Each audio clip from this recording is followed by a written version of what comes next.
अस्सलाम वालेकुम नाज़रीन, आप देख रहे हैं सियासी लोग न्यूज़ और मैं आपका मेज़बान बिलावल हुसैन। जी नाज़रीन, आज हमारे साथ मौजूद है अजहर सदीक साहब, जो सीनियर वकील हैं, पाकिस्तान तहरीक इंसाफ के रहनुमा भी। अस्सलाम वालेकुम सर, बहुत शुक्रिया आपके टाइम का। सर, आज आपकी इलेक्शन कमीशन के ऑफिस हेयरिंग थी, उसके मतलब हमारे नाज़रीन को बताइएगा कि आपके फैसले कब तक आ रहे हैं फिर। बहुत शुक्रिया। बुनियादी तौर पर तो इस वक्त देखा जाए, अगर इलेक्शन कमीशन ने अपना आईनी और कानूनी किरदार अदा कर दिया तो इस वक्त मुल्क में ये हालात ना होते। एक तो प्री पोल रिगिंग आप लोगों ने देखी कि इलेक्शन कबल धांधली, उसमें गिरफ्तारियां, इमरान खान के खिलाफ केसेस, पार्टी का सिंबल ले लेना, तोशाखाना में सजाएं, इस हद तक इलेक्शन कमीशन ये काम करता रहा।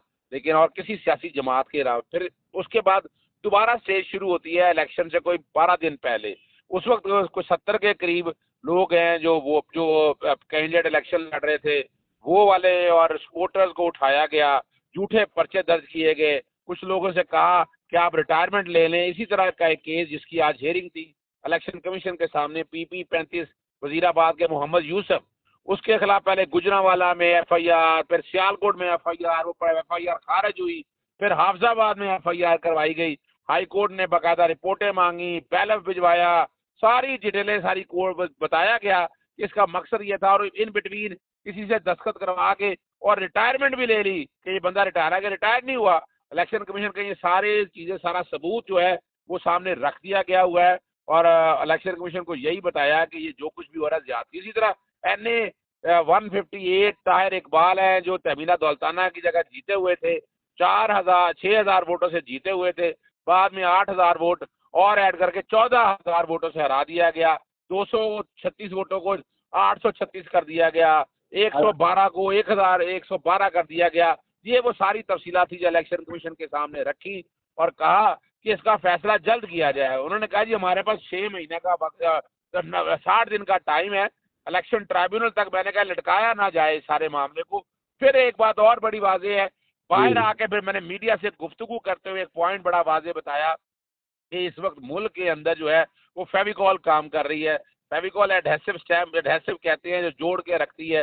इमरान खान अकेला है, एस्टेब्लिशमेंट एक तरफ है, नैब, FIA, anti corruption, police, bureaucracy सारे एक तरफ, निगरान हुकूमतें सब एक तरफ, और इसको जोड़ के रखा हुआ है फेविकोल ने, एडहेसिव ने। और इससे नुकसान क्या हो रहा है कि आम आदमी की पजीराई नहीं हो रही है। जो धांधली हुई है, इलेक्शन कमीशन के पास वक्त है कि इस पे जो सर, धांधली की अगर बात की जाए तो हमारे जो केयर टेकर प्राइम मिनिस्टर हैं, उन्होंने तो कहा है कि PTI जो है वो तो 2018 में भी यही कह रही थी कि हमारे साथ धांधली हुई है, आज भी यही कह रही है हमारे साथ धांधली हुई है, लिहाजा कोई धांधली नहीं हुई। इस बारे में क्या कह रहे हैं देखें, आप? निगरान हुकूमत ने खुद कह, निगरान हुकूमत तो खुद इसमें शामिल थी। निगरान हुकूमत तो ये धांधली करवाने में साथ उसका किरदार रहा है। उन्होंने जितनी गिरफ्तारियां, जो सारे मामला अगर देखे, उनको अगर सारों को समझ के देखे कि सारे प्रोसेस के पीछे केयर टेकर सेटअप ही है। और इसको यूं ले लें कि KP के अंदर आप देखें, यहाँ साफ शफाफ इलेक्शन हुए हैं और उसमें सारे के सारे जो है PTI के जीते हैं। पंजाब में वोटर निकला, बोला आपने बल्ले का निशान भी ले लिया, लेकिन क्या किया आपने? सर, आपने इलेक्शन कमीशन में कौन कौन से हलकों की एप्लीकेशन दी हुई है लाहौर के? नहीं, लाहौर का नहीं। वैसे तो देखिए, हम लोगों ने पाकिस्तान तहरीक इंसाफ ने तो तकरीबन सारे ही इलेक्शन चैलेंज कर दिए, और 150 के करीब दरखास्तें मैं सुन रहा हूँ।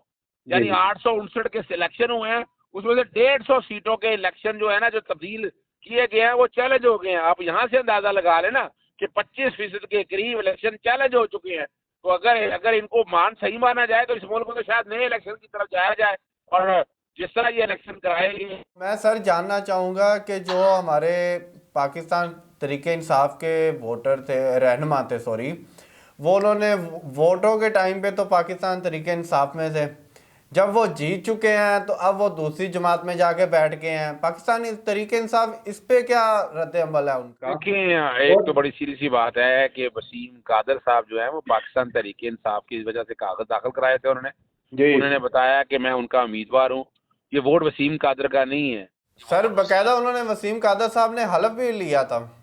आप देखिए ना, बाकायदा देखिए, उन्होंने हलफ भी लिया, फिर उन्होंने जो डेक्लेरेशन जमा कराया, डेक्लेरेशन में लिखा, तो उन्होंने तो आइन का आर्टिकल 62(1) तोड़ दिया। उन्होंने झूठ बोला के बैठकर, और पाकिस्तान तहरीक इंसाफ का जो जगह ना जी बल्ला अगर आपने ले भी लिया तो लेकिन पाकिस्तान तहरीक इंसाफ को बैन तो नहीं ना कर सकते। अब मैंने इसलिए इसको चैलेंज किया। सुबह लाहौर हाई कोर्ट के डिवीजन बेंच के सामने समाअत है सेक्शन 215 इलेक्शन एक्ट के तहत, जो सेक्शन 215 इलेक्शन एक्ट को चैलेंज किया गया है कि आइन के आर्टिकल 17 से मुतसादिम है। यानी पार्टी का निशान अगर ले लें तो इसे पार्टी बैन नहीं कर सकते। इलेक्शन कमीशन ये समझ बैठा है कि नहीं, कि पार्टी ही बैन हो गई है। तो इस तरह देखा जाए तो 215 सेक्शन जो है वो आइन के आर्टिकल 17 से मुतसादिम है, और जिसका उसकी तशरीह की जा रही है। और उम्मीद है कि ये जितने भी लोग हैं ये आज़ाद नहीं है, इसको आज़ाद कहना गलत है। पाकिस्तान तहरीक इंसाफ के ये लोग हैं और ये उसी के डिसिप्लिन में आते हैं। कल अगर इन्होंने कोई अपना पार्टी डिसिप्लिन के खिलाफ एतमाद और अदम एतमाद का वोट अगर दिया तो इनके खिलाफ डिफेक्शन के केसेस भी होंगे, ये अपनी सीटों से भी जाएंगे, और इनके वोट भी काउंट नहीं होंगे। सर अभी आपने बात की है कि केपीके में धांधली नहीं हुई तो हम पाकिस्तान तहरीक इंसाफ वहाँ से जीत गई है, ठीक है, लेकिन पीपल्स पार्टी के जो आपने इल्ज़ाम लगाए हैं, शेर अफजल मरवत साहब की कल की प्रेस कॉन्फ्रेंस में वो कह रहे हैं जी 41 सीटें हमारी चुराई गई हैं। इसका ये मतलब है कि जहाँ से आप जीत गए हैं वहाँ पे धांधली नहीं हुई और जहाँ से आप हार गए हैं वहाँ पे धांधली हो गई है। नहीं नहीं नहीं, मेरा बात को समझना है। बड़ी साइंटिफिक तरीके के साथ ऑर्गेनाइज्ड धांधली ये हुई है। यानी वसीम कादर वाले हलके में नहीं की उन्होंने मिसाल के तौर पर कैसर सॉरी और ख्वाजा साद रफीक वाले में नहीं की। कुछ शक्लें भी जो दिखानी है, बताना भी तो है ना वहाँ के वोटर ने जिसको वोट डाला। यानी ओन चौधरी क्या कि ओन चौधरी की इतनी औकात है या ओन चौधरी की इतनी कैपेसिटी है कि वो इतने सीटें ले जाए कि जनाब उसका वोट बैंक, यानी पूरी तहरीक इस्तेकाम पाकिस्तान हार रही है, वो पाकिस्तान में मुस्लिम लीग नून से भी ज्यादा वोट ले जाते हैं। तो ये नजर आ रहा है कि ये जो कुछ हुआ है ये ज्यादती, ये टोटल धांधली है। और दूसरा अगर देखा जाए सिंध के अंदर धांधली बिल्कुल हुई है। किसने कहा धांधली हुई? आप वहां से दादा लगाएं। यानी एमक्यूएम ये मौलाना ये अल्ताफ हुसैन की एमक्यूएम नहीं थी। अगर अल्ताफ हुसैन की एमक्यूएम होती तो हालात कुछ और होते। तो उसको इतनी सीटें कहाँ से मिल गई हैं? और वो हार रहे थे। तो सबका ट्रेंड जब चल रहा था तो नजर यही आ रहा है कि बाकायदा ये कैलकुलेटेड एक जर्रीमैंडरिंग का लफ्ज इसके लिए इस्तेमाल होता है कि एक प्लान धांधली वो की गई है। इसके लिए जहां जैसे इलेक्शन कमीशन के सामने आ गए हैं, ट्राइब्यूनल में मामला चला गया है, हम बराह रास्त हाई कोर्ट और सुप्रीम कोर्ट में भी सारे मामले को लेकर आएंगे और इस वाले मामले को चैलेंज करेंगे। सर इमरान खान के हवाले से अजराए खबर ये बता रहे हैं कि इमरान खान को साहब को अडयाला से बनीगाला शिफ्ट किया जा रहा है, इस बारे में आपका क्या कहना है? नहीं, बिल्कुल ऐसा नहीं किया जा रहा। ये सिर्फ और सिर्फ अवाम को बेवकूफ़ बनाने के लिए किया जा रहा है। देखिए बुशरा साहिबा जो हैं वो कह रही हैं कि मुझे बनीगाला क्यों रखा है, किस लिए रखा है बनीगाला? बिल्कुल ऐसी वो ये ज्यादती है। यानी वो देखे ना, और हम बिल्कुल कोई ऐसी फेवर नहीं लेना चाहते। ये मरियम सफदर वगैरह ये लोग ये घरों को रेस्ट हाउस बनाते रहे हैं, ये लोग एडवांटेज लेते रहे हैं। हम कोई ऐसा फायदा नहीं लेना चाहते। हम आइन और कानून के मुताबिक, हालांकि हमारे साथ ज्यादतियां हो रही हैं, फिर भी हम भुगत रहे हैं। हाँ, और इमरान खान साहब बिल्कुल इस बात को कबूल नहीं करेंगे कि उन्हें बाकायदा आप शिफ्ट करें ऐसी अपना बनीगाला में। वो अडयाला जेल में एडजस्ट हो चुके हुए हैं। अपोजिशन का लीडर कौन होगा पाकिस्तान तहरीक इंसाफ की जानिब से? पहली तो बात है कि हम हुकूमत बनाने जा रहे हैं, हम अपनी सीटें लेंगे और हुकूमत बनाएंगे। सर बैरिस्टर गौर साहब कह रहे हैं कि अगर हमारी हुकूमत ना बनी तो हम ओपोजिशन में बैठेंगे। देखिए पहली बात तो है कि हम पहले हुकूमत बनाने जा रहे हैं, तो हम हुकूमत पर फोकस है हमारा। नहीं होगा तो अपोजिशन। सर वो तो आपकी सीटें नहीं मुकम्मल है। नवाज शरीफ साहब चले यूं ले लेना, यूं ले लें कि अगर अपोजिशन लीडर की तरफ जाएंगे तो अपोजिशन करेंगे, भरपूर अपोजिशन करेंगे। और इसमें जो कोई भी नाम होगा वो चेयरमैन पाकिस्तान तहरीक इंसाफ बानी जो है ना, इमरान खान साहब, उन्होंने फैसला करना है। सलीमीन गंडापुर जो है उनको खैबर पख्तूनख्वा से वज़ीर आला नामजद किया है। बहुत ज़बरदस्त चॉइस है, बड़ी कुर्बानियाँ दी हैं उन्होंने, मुश्किल हालात देखे हैं।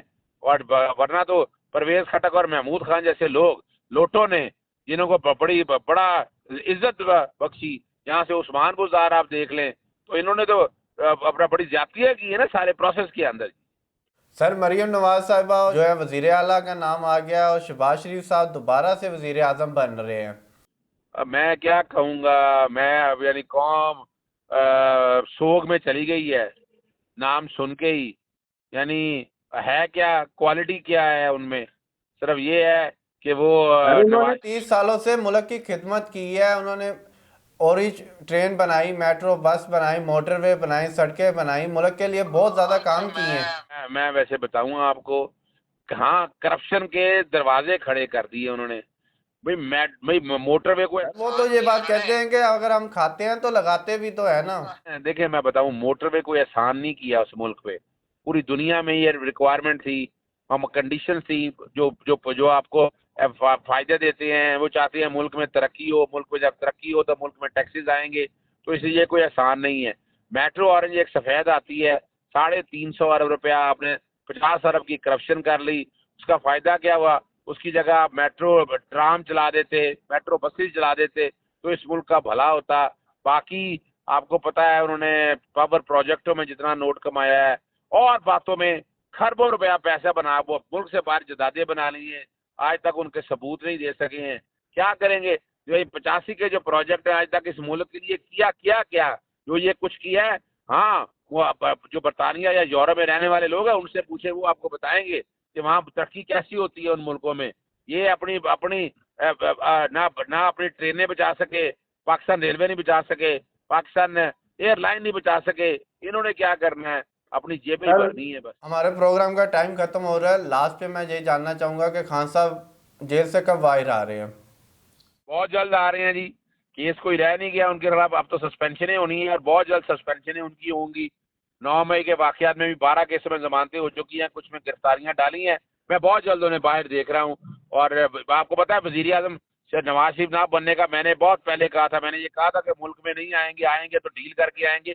और इस मुल्क के वजीर आजम कभी उनके हाथ में मुस्लिम के यानी चौथा दफा वजीर आजम करने की लाइन नहीं है। जी सर, बहुत शुक्रिया आपके टाइम का। जी नाज़रीन, ये था हमारा आज का प्रोग्राम। इसी के साथ मुझे दीजिए इजाज़त, फिर मुलाकात होगी। अल्लाह हाफिज़।